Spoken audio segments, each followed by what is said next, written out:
This is big, bitch. Everybody likes tacos. So what's not to love about a taco burger? This guacamole recipe is fairly straightforward. You could definitely use store-bought guacamole if you're feeling lazy.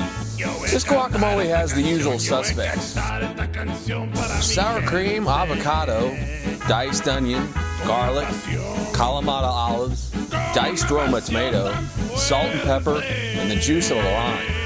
Guacamole is another food item that people are very particular about. So don't go crawling up my bee-hole about the ingredients in this guacamole. I know the general public gets whipped into a hot lather over guacamole. We should just call this avocado spread. Don't want there to be any confusion. And give it a mash. This potato masher is antique. They don't make them like this anymore. Metal and hard wood. Add the onion and garlic and tomato after the initial mashing to give it a little texture. I don't want everything mashed to a pulp.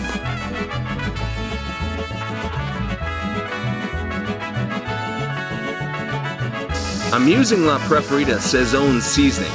It's readily available, cheap, and reliable. I mix it into this ground chuck.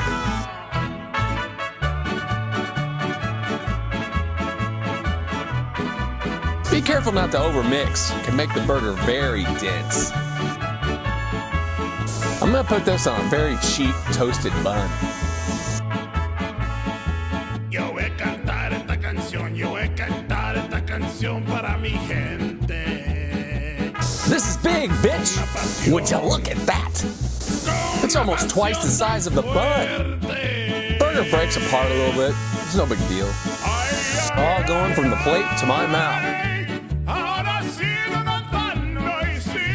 Melting the trusty Velveeta. And then we're going in with a load of pepper jack. Feel free to add a little water.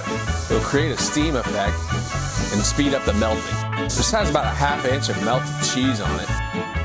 Might want to get out the knife and fork, or the pitchfork and the hacksaw.